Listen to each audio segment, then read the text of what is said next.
I'm back. Look, I wanted to talk about the idea of charisma.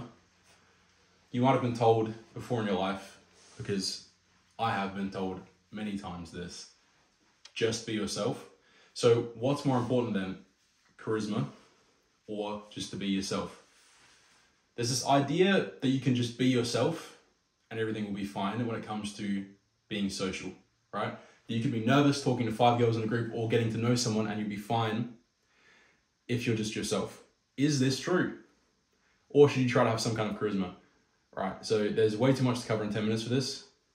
Just saying that straight out. But it's a really important topic that you should consider. Does charisma come naturally to some people and to some people no? No, it doesn't. It's not like that. Not for most people, but here's the thing. Does being yourself come naturally for most people either? Not for most people. So there's anxiety and stress with all this shit. When I was in high school, the only thing that I would think about was how I could have a higher social value than other people. And that was about 50% of my time as like a teenager. So if you're thinking about that shit, completely normal thing to think about, obviously. I failed, but it led me on the path of finding out how to have a higher social value, I guess. I've been learning charisma for 5 years, basically just like tips and tricks and like things you can do.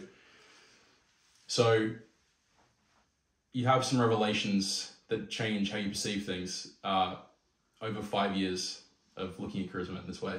Things like how important is social media followings? How important is it how I look? Do I need to be good at something like a sport or some shit? Should I get more money? Yes, to all of it, basically. To have a higher social value, yes. But charisma is where I started, basically.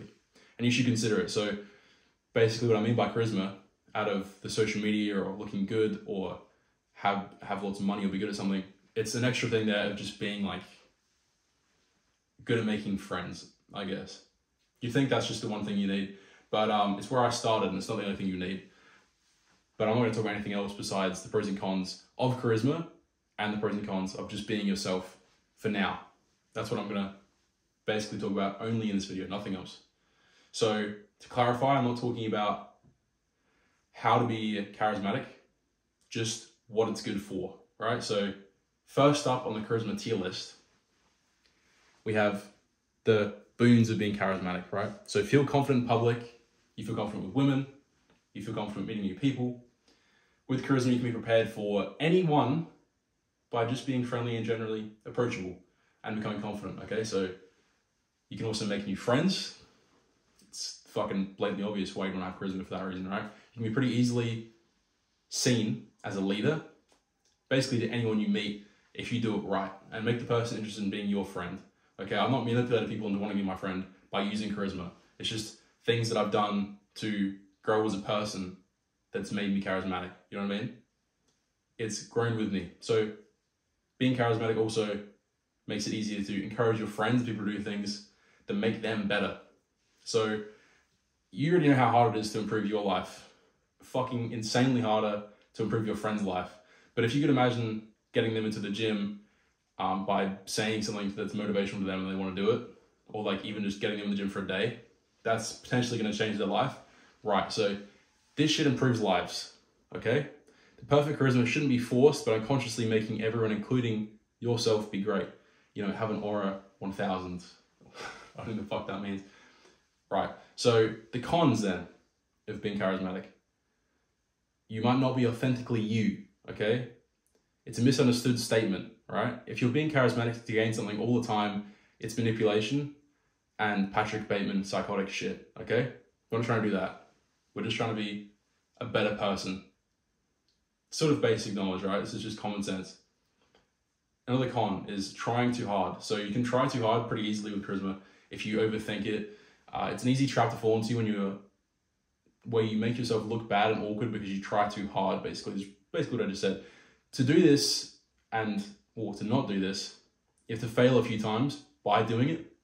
You got to build up your wins with charisma and build up your confidence with it.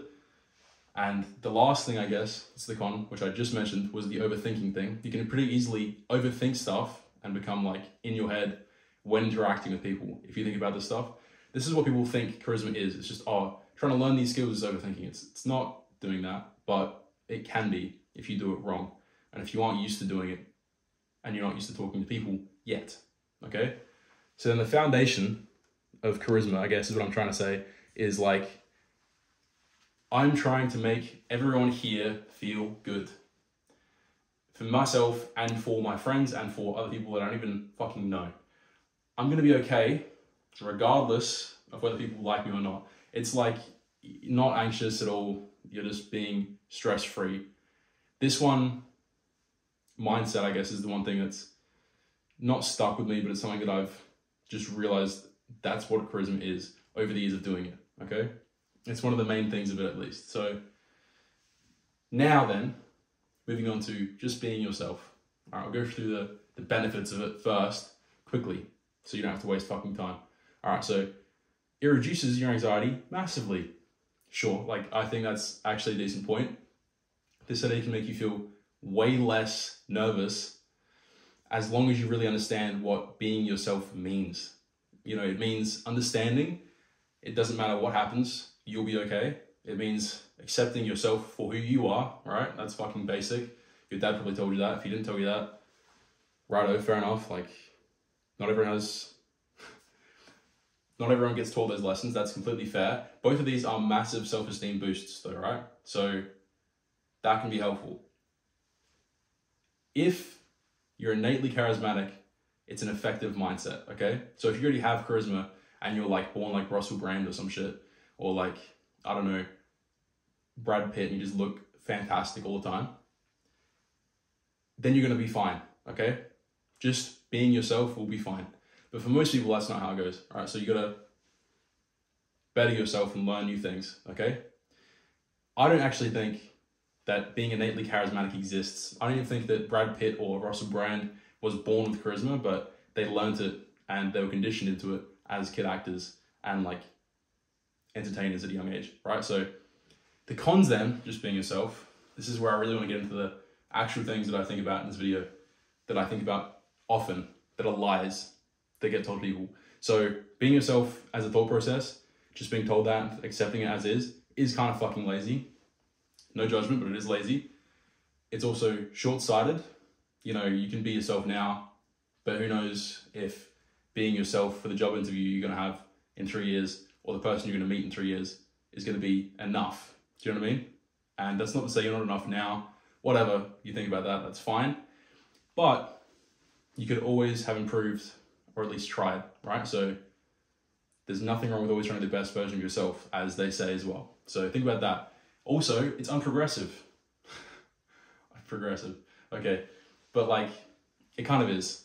So you're not trying to make the world a better place by being the best version of you, whatever, sure. Let's just get past that one. It's also an excuse to create inaction. So you're not actually doing anything to potentially change the outcome you're in. You know, you could be in a really bad outcome and you've been rejected a bunch of times by a bunch of different girls or a bunch of different guys or a bunch of different people, and you're being told to just be yourself, can be really, really negatively impacting on your life. Like, it can change and hold you back for years, if you think about it really, right? So it doesn't just come down to charisma, just being yourself, that idea, but it is something that holds you back overall, I think, if you don't really know what it means. So largely spread in the wrong way, being yourself. When someone says just be yourself, it is potentially horribly wrong, depending on the two different ways that it's fucking taken, okay? Number one, just be yourself. You'll get the job interview if you just act like you do now, start overthinking it. Hint, that one doesn't work. And then number two, just be yourself. The confidence you'll get knowing you don't need anything will improve your whole life, right? That's what this should mean. That's not what it's passed on to me. Courage can change any outcome.